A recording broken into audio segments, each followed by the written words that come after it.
It is Locked on Jazz for the 29th of April as the Utah Jazz season comes to a close sooner than we'd hoped or expected. And we try to digest why. Where did we get misguided, or where did the season go awry? What does it mean, and how are we all feeling? It's coming up on today's edition of Locked on Jazz. Bum bum bum bum bum bum bum bum bum bum bum bum bum pow. You are Locked on Jazz, your daily podcast on the Utah Jazz. Part of the Locked on Podcast Network, your team every day.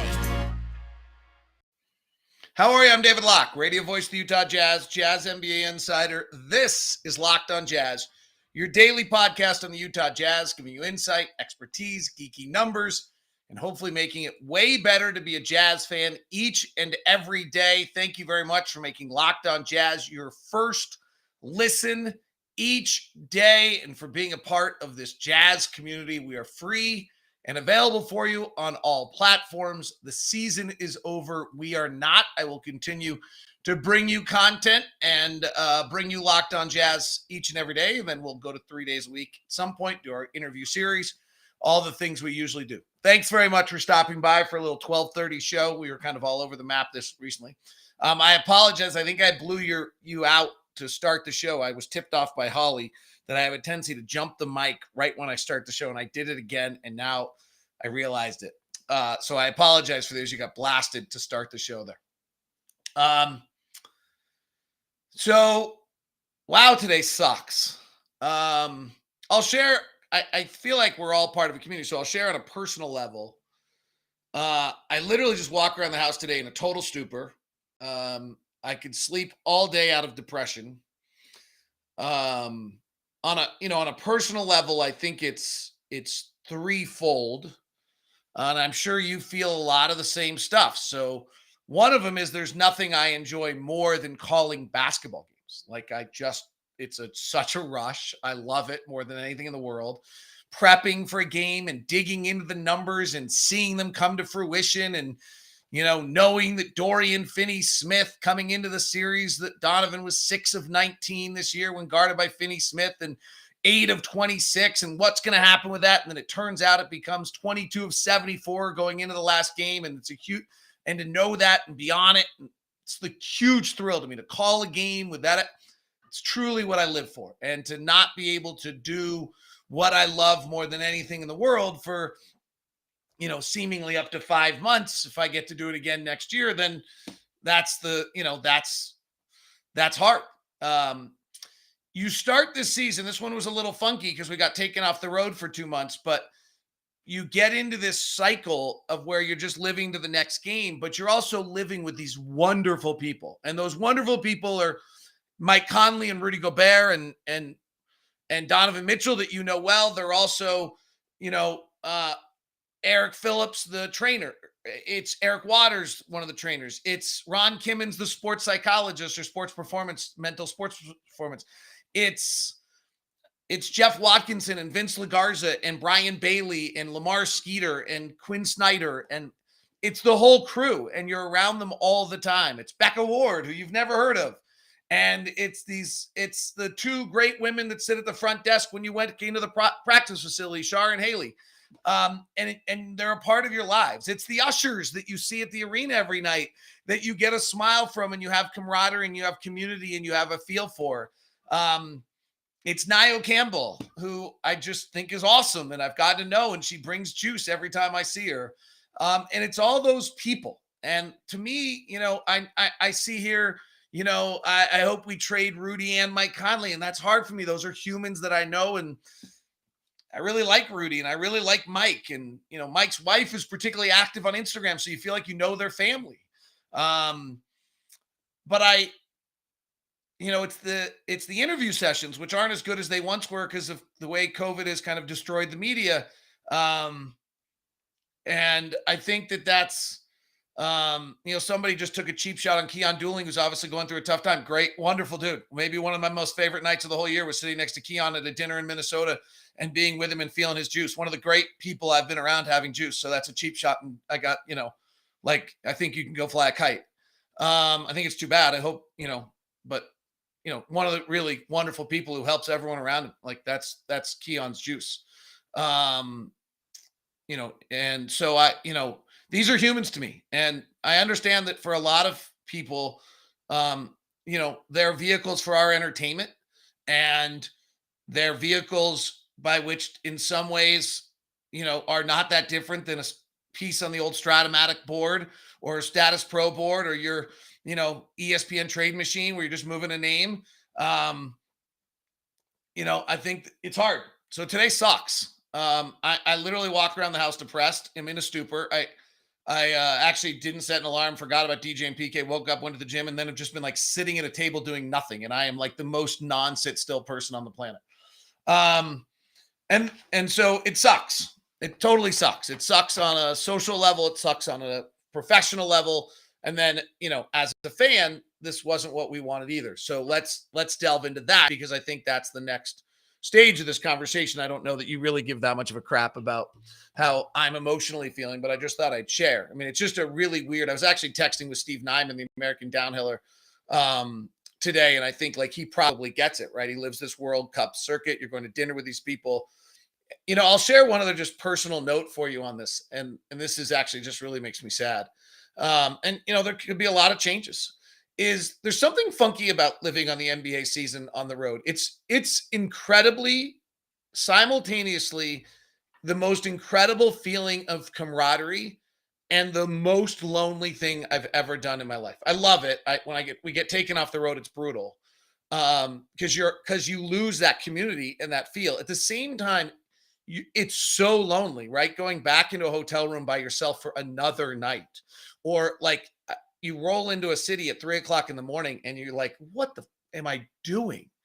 And what happens because of that, at least for me, is that I hold conversations with Craig Bolerjack and Thurl Bailey and Holly Rowe and Jeff Watkinson and Brian Bailey and Vince LaGarza and Quinn Snyder and Mike Conley and others that are really very, very real.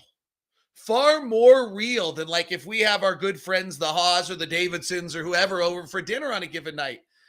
Those are a little bit more frivolous. What's going on in the world? How's everything?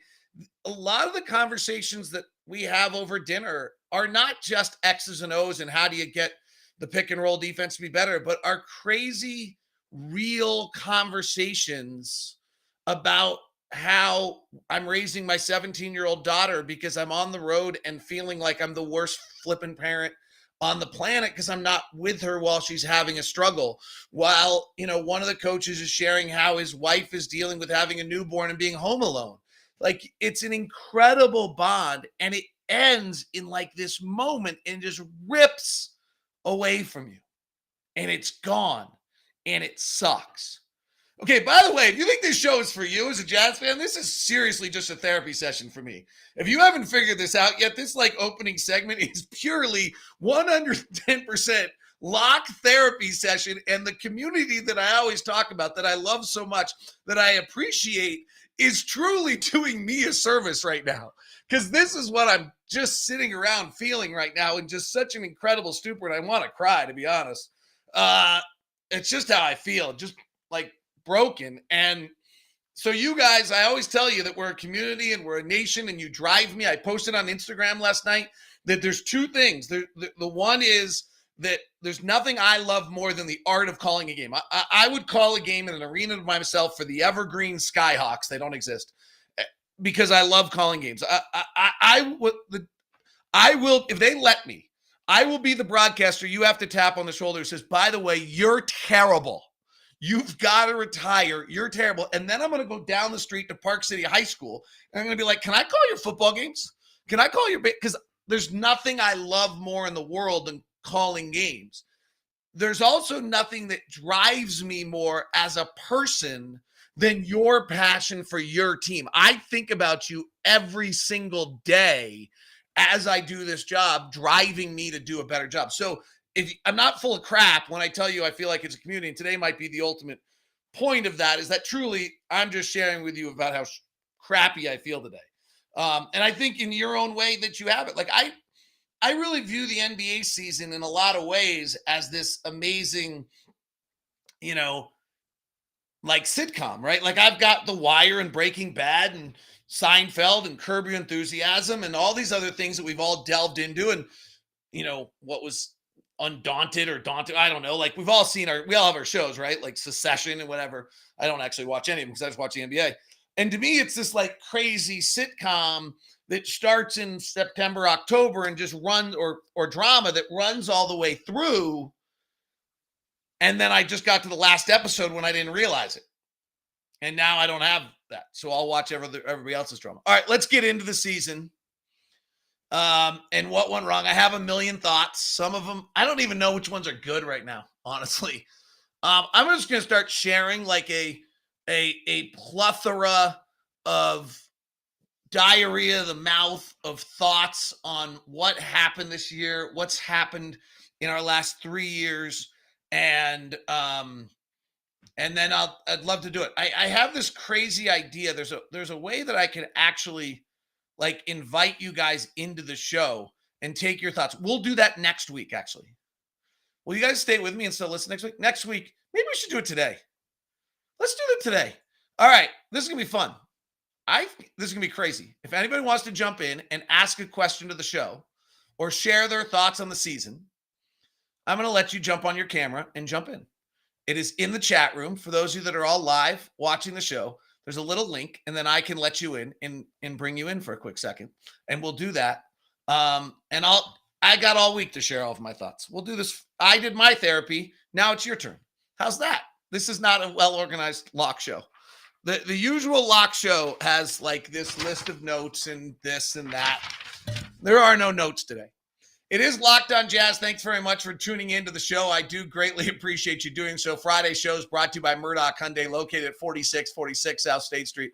Also located in Linden and in Logan, as the Murdoch family has been with Utah for over 80 years. That's why they're not charging more than MSRP right now on any vehicles, because of the fact that they want to be a part of the community with you, and they don't want to be walking around saying, hey, I got an extra $5,000 out of the guy over on the third pew or that person in the grocery store. That's not who the Murdochs are. The Murdoch lineup of cars are amazing. If you're looking for an electric car, can I really strongly suggest you take a quick look at the Ionic. It is amazing. I test drove it recently for my dad who was looking at electric car, and I was super impressed by it. So go check that out. The 2020 Kona, 2022 Kona, and 2022 Tucson are both all available for you. And the Santa Fe and the Sonata was the North American Car of the Year. So make sure you check that out as well. I've got a neat company. It's called Summit Cap. We've actually hooked up a few listeners with this.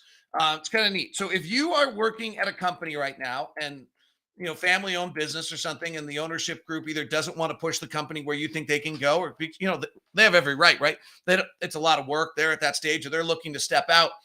Summit Capital is a local investment group out of Utah County that's looking to provide capital for management seeking to buy out the owner of a business they work in, or obviously owners who want to seek or sell their businesses. Talk to Summit Capital. But the real model is someone who's working the business, knows how it works. They don't have the personal capital to take the company, but they know how to take the company. That's your equity. They'll bring in the financial equity and get it going. If you want to reach out to Matt, you can text him at 801-796-2033. A bunch of people have forgotten the number. Just email me at dlock09@gmail.com.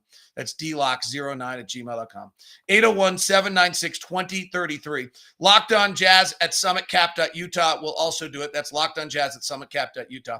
They're entrepreneurs themselves. They approach investing from that mind. They were great with Locked On. They invested in Locked On. They never asked for a timeout. They gave me the great compliment at the end where they said, I wish we had invested more. So that was great. All right. It is Locked On Jazz. Thanks very much for making us first listen. If you're an NFL fan, I couldn't be prouder of what Locked On did yesterday with the Locked On NFL Draft. We've got a studio out of WFAA. Our local experts bring insight that's actually unequaled by ESPN and anybody else in NFL Network. Our college experts have watched these players since they were recruits coming in and were amazing with their stories yesterday. So make sure you check it out. All right. I'm not sure what I think of this. I think a bunch of guys are driving and they're going to jump on the show. But let's try this. Taylor, how are you? Hey, David, I'm doing well. How are you? I'm good. Thanks very much for jumping on the program. We're glad to have you aboard. I don't love the fact you're driving right now, so let's make this quick and make you safe. Okay. I was just going to say, I feel like, with Rudy Gobert, it just feels like there are guys that get better in the playoffs, and then there are guys that, they kind of stay the same. And when everybody raises their level, it feels like, it feels like he becomes average. And, like I'm looking at the game and that's my feeling. And then I go look at the stats and it feels like the stats back that up. So it's interesting. So thank you, Kate. I'm going to get you, Taylor, I'm going to drop you. You'll still be able to hear me if I drop you off, right? Yep. All right. Because I want you to drive safely. Yes. But I appreciate your seatbelted. So, I think the first thing that's really interesting about this series is the Jazz defense actually got better in each and every game of the series. And the Jazz actually defensively did enough to win games 4, 5, and 6. They only won one of them, but defensively they were actually good enough to get all of those. And so I think that's to me, that's so on the sense of Rudy. From a defensive standpoint, what there's no question is that Rudy's the best pick and roll defensive player in the NBA. And as a series goes on, teams probably run less and less pick and roll. And what they do very clearly, as we saw in just about every single one of these games, is that they spread the floor to 5 out. Dallas went and did this in the third quarter, as they did not play Dwight Powell in the second half of this game.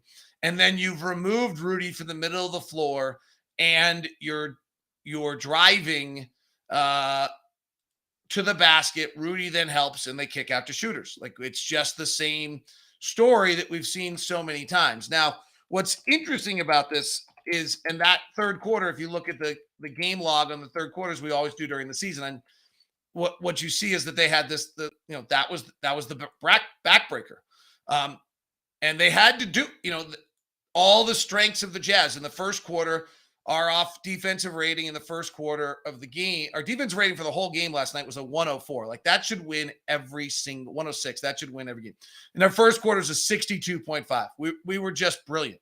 And we were really good when Maxi Kleber came in. In the second quarter, our defensive rating was a 113, which is still good enough to win. And it actually it was really good when Maxi Kleber was on the floor, when they were spread out a little bit. In the third quarter, when Dwight Powell plays 2 minutes and 44 seconds, and our defense falls apart. They go to they have a 156. And that's the series right there. That's the backbreaker, is that stretch of basketball. And then the fourth quarter, we tightened the screws back down and went to a 95.5. And so what happens in that third quarter? To some extent, they go crazy shooting. You look at their minutes played in the third quarter. Dwight Powell plays 244. Maxi Kleber plays 4 minutes. So they go to 6 minutes of really small ball. Finney-Smith, Bullock, Brunson, Doncic, Dinwiddie, and they don't miss, and they've spread the floor, and they're getting good looks. And so it's not, I guess we can say it's that Rudy Gobert is less good. It's that people figure out how to play Rudy Gobert's brilliance and negate his impact. And we didn't have a roster around that could protect against that. And then I think the legitimate question is, Rudy's inability offensively to take advantage of that switch. That's really the part that's too bad, that Rudy on the offensive side has just never gained the skill to be able to take advantage of that switch. But at the same time, we've generally been the number one offense we were the number one offense in the NBA for the whole season. So the fact that the offense did not come along for the playoffs is the stunner to me. Like, we'll spend a huge amount of this offseason talking about defense. The offense did not come play along in the playoffs, right? Our offensive rating in game 1 was a 113. It's not great. It's not bad. Our offensive rating in game 2, I actually don't have up on my sheet for some reason. Our offensive rating in game 3 was good. It was a 124, but we just didn't defend it at all. In game 4, our offensive rating was a 116, which is And in game 5, our offensive rating was an 84, which is disaster. And, maybe it's as simple as not making shots, right? We finished, 23 of our last 100 from 3? I don't know why. Is that unfortunate timing? Is that the speed of the defense accelerates and our guys aren't as athletic and they don't make the shot? I just, that's to me the bigger question is why couldn't we shoot in the postseason? Now, let's give some credit out, right? So Dallas came into the game as the number one catch and shoot defense in all of the NBA. We had that. That's back to the first segment of the show. Like, what do I love more than anything is having like that note and that number and understanding that. So Dallas was the number one catch and shoot defense in all of the NBA. Dallas took away our transition. Dallas was the third best transition team in the NBA this year, I believe. Dallas was the fifth best team in the league at denying above the break threes and third best team in the league at defending the above the break three. So, maybe it's a length question, speed. Our guys aren't, the windows were closing faster. I'm not sure, but I think that's, that needs to be answered. Let's go to James. James, what do you got for me? Thanks for jumping in to our first ever live guest Locked on Jazz therapy session.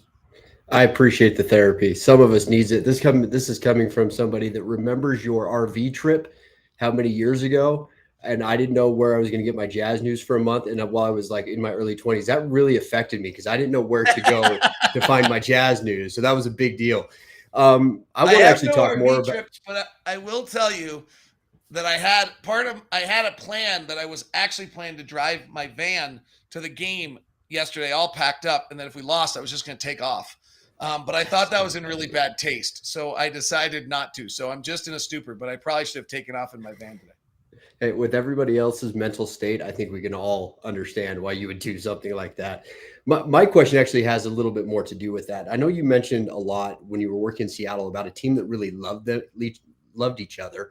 The next year they came back and they just didn't have the same kind of, magic to them, I guess you would call it. Mine is, with this team, the way it's constructed, I don't think there's a lack of talent there, but, is there a way that you can change almost this feeling around the team going into next year? Because the coaching staff seem great. The individual talent seems great. There is some things there that need to be cleaned up, obviously, but I feel it's obviously more of a mental than it is a physical thing, as we see the team that played so well over the past couple of years just all of a sudden lose this. I don't think it's a lack of talent. It's just a thing of magic. And with your experience being around NBA teams, as long as you have, is there a mental way to get across this to where you don't have to blow up the team or take these drastic steps and be a Houston and I have to watch awful basketball for the next 10 years? What is your feeling on just cleaning up maybe the mental side and maybe resetting something to come fresh into a season next year, maybe have some more success? So I have about 12 incongruent thoughts to this. And I'm just going to throw a lot of spaghetti at the wall. So just fundamentally, as a San Francisco Giants fan, I do not believe in rolling a team back one year to the next. I just don't believe in it because it's not continuous. If it was contiguous, I might believe in that theory.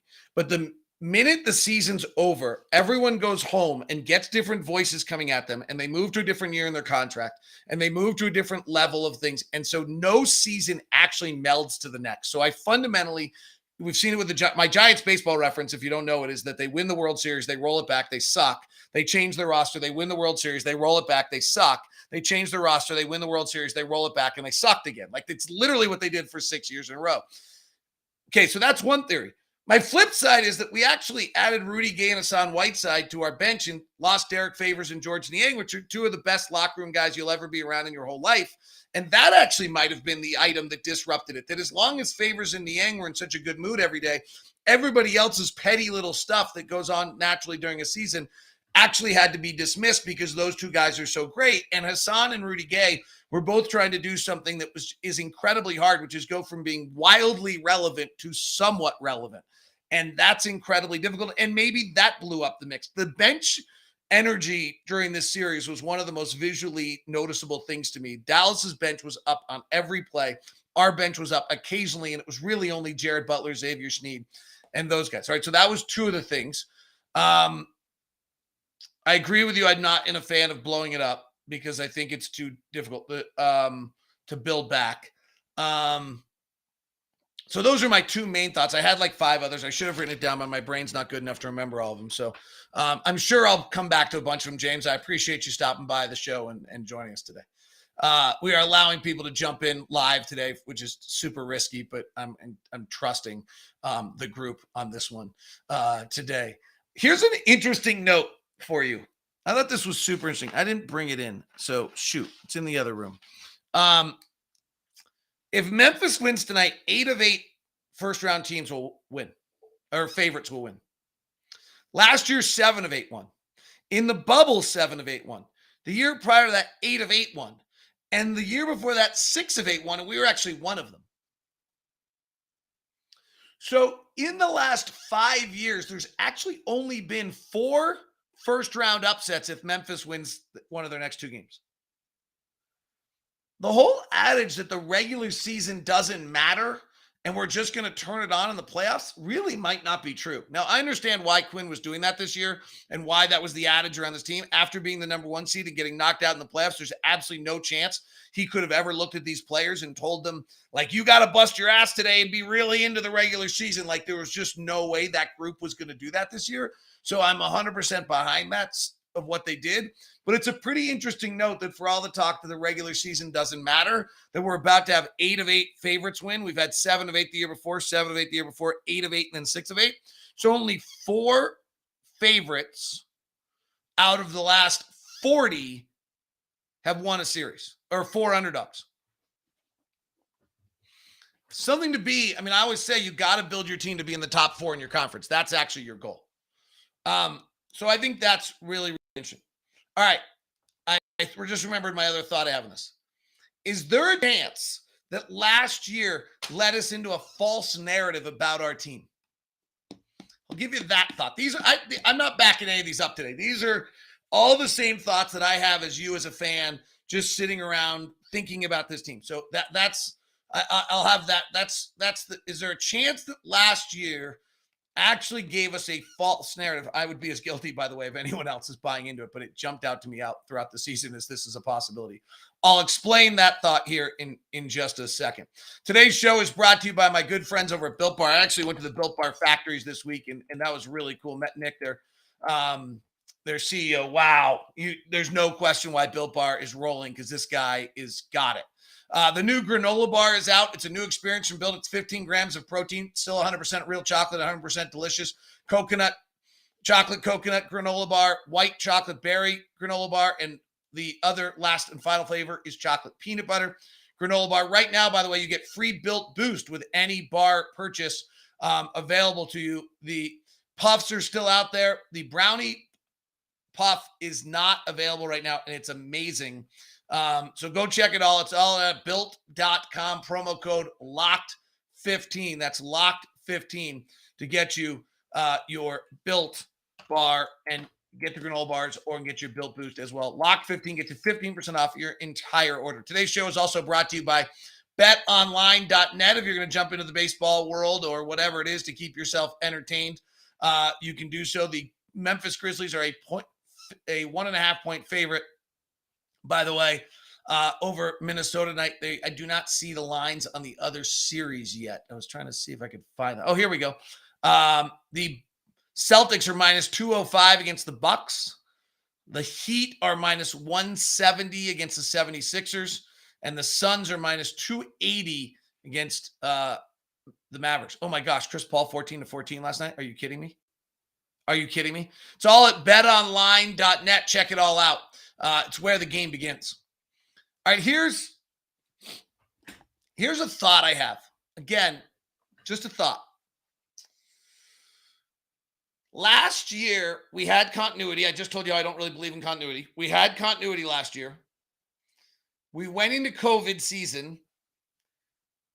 We had all of our players knew each other. All of our players were veterans, same coaching staff. We were better prepared for everyone else. Our coaching staff, I never really could talk about it because I didn't want to reveal an advantage. Our coaching staff had figured out inside the COVID restrictions how to get their team prepared for every game at an incredible level. They were meeting. You were only allowed to meet in groups of 3, and they did that, and they found ways to prepare. The way COVID worked last year is if you were going to have a shoot around as a team, everyone had to come into the building and get tested. If you had a testing center in your building, this was on a home game, you would get the tests. All of the tests had to be completed, and everyone had to be negative, and then you could go shoot around. If you were on the road, everyone had to get up super early, go downstairs one at a time, get tested, then ship the tests out to the testing facility, which in big cities could be 35, 40 an hour away. All the results had to come back to you. Then you could get on a bus and go. So nobody shot around. Nobody practiced, because to practice you had to do the same thing. It was such a hassle. And the Jazz were better prepared than any other team in the NBA last year. The coaching staff figured out how to do it. The players had continuity. Quinn and the players tricked the league for the first half of the year, sending 3 to the glass and offensive rebounding while shooting threes in transition, and nobody was prepared for it, and nobody was taking the time to prepare. And we had no injuries. And we faced a bunch of teams that were injured, and we popped out and went 52-20 and had this huge thing and beat Memphis, and then suddenly got to play the Clippers, who were generally thought of as the best team in the league, and got exposed. Is there a chance that where the Utah Jazz are as we evaluate them as a franchise right now, that actually was a outlier because of all the circumstance I laid out, and that actually, if you eliminate that season, everything else seems to be fairly congruent. So in other words, what I mean by that is the 17-18 season, which is Donovan's rookie year, we go win 48 games. The next year we win and we get to the second round. The next year we win 50. The next year is a shortened season because of the bubble, but we won 60. Let's go with percentage. This will make it better. So the first year we win 59% of our games with Donovan as a rookie, 58.85. We're one of the 4 teams that's pulled an upset in the first round in the last 5 years. We get an upset and we go to the second round. The next year we win 61% of our games. The next year we win 61% of our games. And this year we win 60% of our games. Like, if you eliminate the bubbles, the COVID season, where I do think our continuity, our front office did a good job. Our coaching staff, I think, figured it out. We tricked the league a little bit. We got unusually lucky with health. It's 59, 61, 61, 60. It's a 4-year holding pattern, very similar team. And that, I'm not entirely sure that we underperformed this year. I think we underperformed last year, but I'm not entirely sure that last year's not a really bad sample size. And not a really, really bad sample. I'm more in that camp, honestly, than I'm pretty heavily into that camp. I have not expressed this to a lot of people because, one, I talk to the coaches a lot, and to suddenly tell them that I didn't think they were as good, that would be like, eh. And so that's where I think we need to, that's how just Danny Ainge, Justin Zanuck, Ryan Smith Quinn Snyder need to evaluate the franchise. We've just been at the same place for 4 years. We didn't underperform this year. We've just been at the same place for 4 years, which can lead to anything. The place I'm actually kind of fine with. If we could just incrementally get a little better out of that, I'm kind of fine. I just think if you go back and look at last year's playoffs, and the Clippers were just a better team than we were, and they were able to do things, and the same thing got us again this year. It tells me, and that might be that, hey, Rudy, Don, whatever it might be, like, you know, we don't have a Luka. We don't have a Giannis. We don't have one of those guys. So anyway, that's my quick thought. All right, let's go back out to our guest. Caden Young, how are you? Good. How are you, David? I'm good. Thanks for jumping on. A little somber today. Yeah. Anyways, I want to see what your idea is with Donovan improving this off season. Like, what's that next step that you think? I mean, if he is to stay with the team, I'm hoping he is. But what's that next step that he has the offensive game, and I know the defense isn't great, but what's that next step do you think he needs to take to really improve? Great, Caden. I think there's 2 things. One, for whatever reason, Donovan did not play well in back-to-backs, and he didn't play well in fourth quarters after March.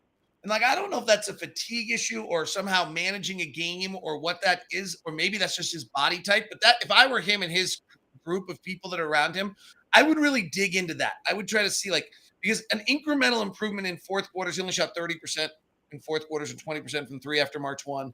His back-to-back game numbers aren't as good. If you could incrementally improve that, he really does take a jump. That's a jump. He actually got better in all sorts of categories this year. So he still improved a great deal. The last one is just nothing he can do about it. 6'1" guards are having a hard time in the playoffs. And there's nothing he can do about that. And so he's going to have to figure out the Dorian Finney-Smith issue that he had. He's going to run into in every playoffs. If we were playing the Clippers, it would be a Robert Covington issue. If we were playing the Phoenix Suns, it would be a Mikal Bridges issue. If we were playing the Memphis Grizzlies, Dylan Brooks is totally overrated, so I actually don't know who it would be. If we're playing Minnesota, it would be a Jaden McDaniel, Jared Vanderbilt issue. Like, he's just going to run into that for the rest of his career, no matter whether he's in Utah or anywhere else. So that's what he's got to figure out is, how am I playing against length? And I don't have that answer. I don't know what that is. But that's same thing Trae Young's got to worry about. Mike Conley was obviously too small in this series. If you look around, 6'1" guards are struggling in the NBA in the playoffs this year. Caden, great question. Appreciate it. Have a great offseason with us. Dalen, embrace the noise. Obviously, I kind of did the same thing as you did.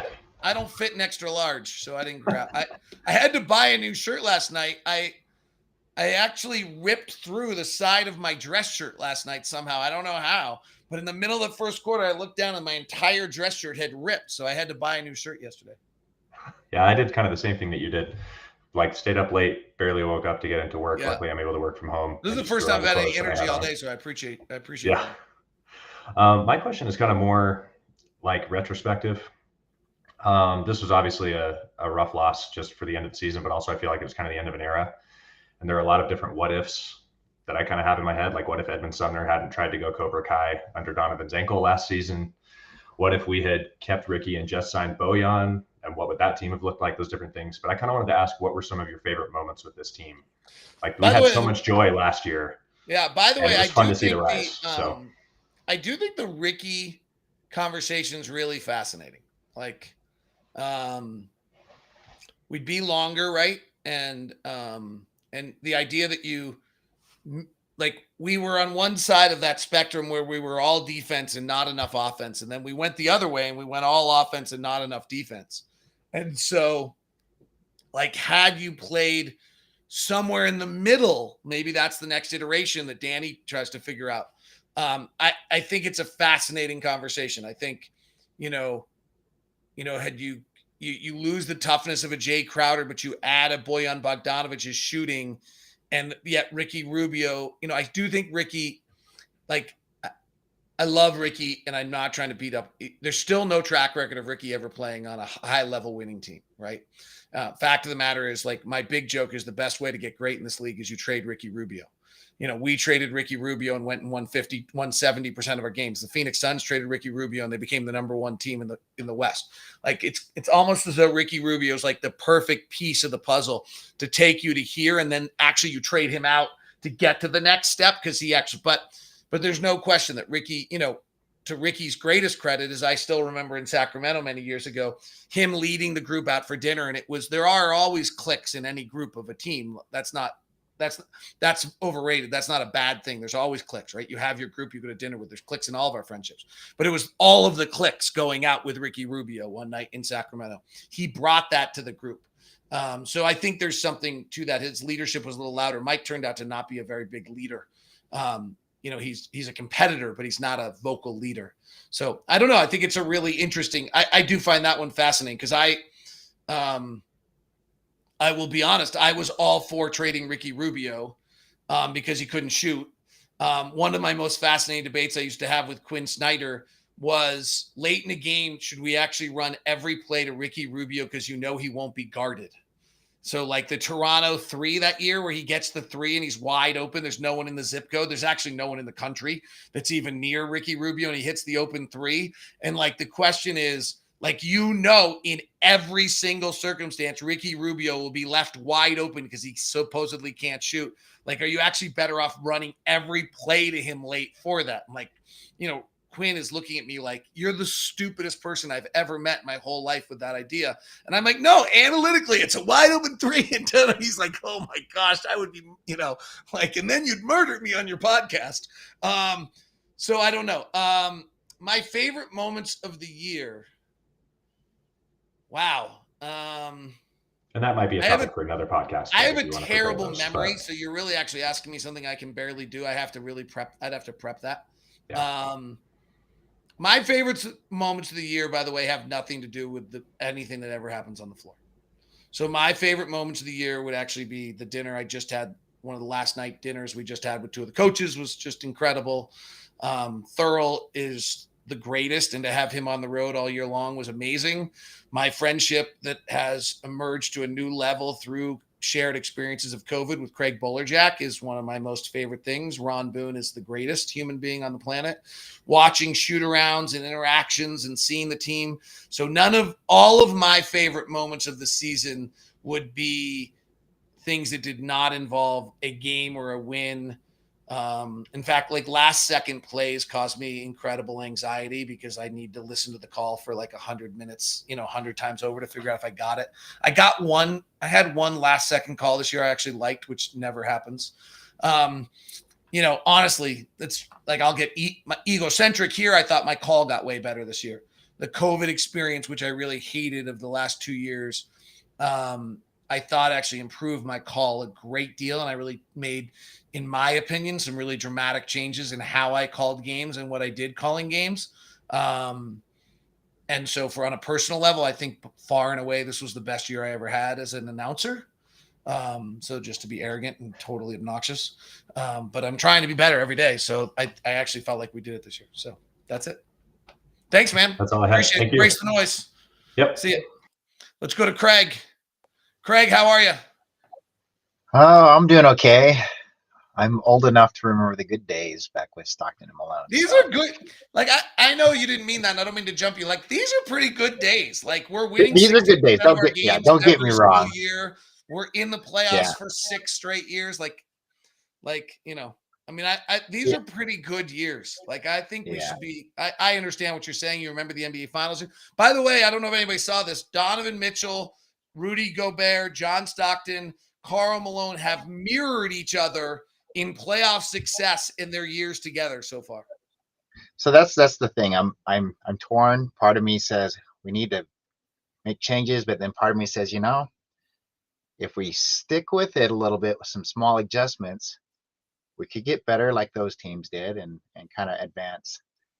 I'm torn. It's like seeing Joe leave makes me feel like that was the glue thing we've been missing. I somewhat disagree with you about Ricky. I think he gets a bad rap. I mean, honestly, it's like the Suns added Paul. That was a huge upgrade. I mean, had we added Paul versus Conley, I think things could be quite different. It's really hard to find any team that's won a lot of games with a guy who shoots 39% from the field. Yeah, it's like I love him. Trust me, he's like my most favorite guy around. But let's not forget. And I think the Ricky Rubio, Mike Conley thing's super interesting. It's really a discussion of length issues, right? Like just how important is size? Because Mike got felt like that we were lacking that. I mean, basically Conley got shut down as if he was shooting like Ricky, so it didn't matter. And we really were missing some of that defense. Not that the defense wasn't good. It was actually quite good, I thought. I mean, we just weren't scoring. And when you depend on threes and you can't hit them when they're open, I just feel like health seemed like it was important this year. But at least every year I've ever watched the Jazz or other teams, it seems like you got to go in hot into the playoffs. That seems to be more important because you can't turn it on. So it's hard. I want them to do well, and I see Donovan. He's trying really hard. He is special. You can tell, but he's in my mind watching kind of the greats. He's still not quite there. We're getting there, and I'd love to see him get there because I think that would make the difference for the Jazz. Yeah, I think it'd be if you list the top. I haven't done this. I'm just doing it off the top of my head. If you list the top 10 players in the NBA, I don't think Don's in it right now. And I don't know if he'll make first team all NBA. I don't think Trae Young's in that top 10 either. It'd be curious on how many of those 10 are still alive in the play. How many of the 8 teams are left have one of those 10, right? And then and really looking at that. And then Memphis will probably be alive without one of the 10, but having beat a team without one of the 10, right? We tried to beat a team with one of the 10. Like Luka's one of the 3 or 4 best players. He's really He's probably Right, the best offensive player in the world this side of Jokic. and that's kind of why I'm saying it's like, hey, let's keep him together, because if he keeps improving and he does get up into that range, where he's top 10, maybe that's the difference in the, and surround him with different players. I really think the Joe trade hurt us. I mean it didn't hurt us because he was hurt, Well, but yeah. No, Joe's it hurt us the fact that he injury. wasn't available. Joe's injury hurt us, but it didn't. Yeah, It couldn't. yeah. Right. So, Yeah, No, that's hey, Craig. kind of I think it's a really interesting discussion and debate. I think we're just chatting. I don't think there was a question in there, was there? right. Any, Just so I work with Mark Douglas, and I thought I'd say, he says he knows you really well, and so I thought I'd he's great. just Yeah, throw thanks. that in there. Appreciate it. Thanks, Craig. Appreciate Okay, it. see ya. Okay. So to wrap this, I don't know. I don't really have anything to wrap this, but we're at time. So we'll talk all week long. We'll dig it in. The one thing I would leave, I kind of saw on if you had an employee, I'm not sure I totally agree with this, but let's assume for a second for this discussion that you don't think Quinn Snyder had a very good year. I'm not sure I agree with that, but let's just go with that. If you had an employee who for 7 years was great and then was not as good for a year, would you work with them to see what they could do to have 7 more great years? Like, I'm not sure I buy this idea that for 1 year, Quinn seemingly may not have had as good a year. When I actually think the truth of the matter is that Quinn had an unbelievable year last year in understanding and being ahead of the league in the COVID protocol, and that our actual natural trajectory is what I said. I'm really pretty on that a little bit. So, keep an eye on that. All right. It is Locked on Jazz. Fun little show, just a little different than usual, a little long. I'll be with you all week next week. We'll talk about all these things.